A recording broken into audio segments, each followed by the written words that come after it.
Soldati getting ready for the men's Big Ten championships in Minneapolis this weekend, and this kind of marks the beginning of the championship season, which certainly highlights the year for you and the divers. Yeah, we're excited. You know, it'll be fun to Bodai will be going into his last Big Tens, and we've got three seniors, David Bodai and Danny Cox and JP Perez. So we've got three guys that want to go out on a high note. What I got to do is keep them under control and just tell them to execute their dives like we train every day and not get too focused on the results and the end result. Oftentimes this year you guys have had 1, 2, 3 in the top 5, that kind of thing. Is it realistic to think having 3 in the finals?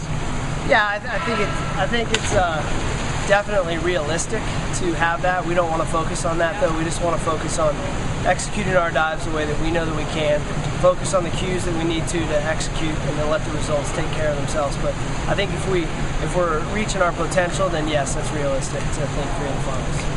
Thanks, Adam. Good luck this weekend. You bet. What we talked about yesterday was, I used the analogy, and you're not going to be able to write all this down, but I used the analogy that when when Echuan Moore was in high school, he was on a team that was really good, and everybody was shooting 3-point shots, layups, all this stuff. He would hardly get the ball during the season. But at the end of the season, when it really got tight and you needed a go-to person, everybody else on the team was like, I don't want the ball. And then he's like, give me the ball, and I'll win. It's just a born winner. And watching him do that yesterday was really cool. And telling our guys is that, you can't be afraid to lose. You gotta be, if you want to win, you can't be afraid to lose. You got to get up there and compete. So what we've been talking about is, you have your expectations are really high for this meet. But wherever it falls, we have to worry about it. We can't, if we don't go right where we think we're going to be, it still doesn't matter. You have to battle. And like yesterday's game, he was hot. There's 3 guys on him, so they said, okay, just keep giving the ball to each one and go. That's the thing we got to do. Everybody's going to be at a certain spot, and we just have to find a way. So our biggest threat, our biggest thing is our own selves, how we deal with the meet.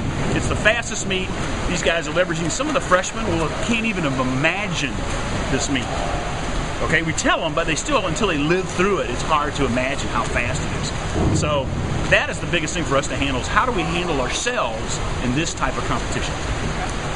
What do you think your keys to success are?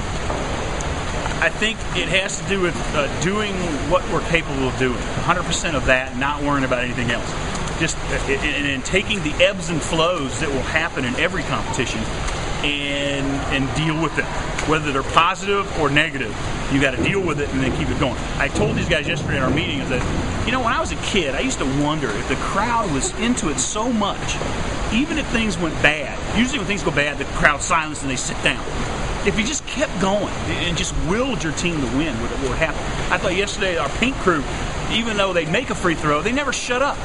They just kept going. To me, that's the whole key. And that's what we have to do, is just, we can't let the little things or the bumps bother us.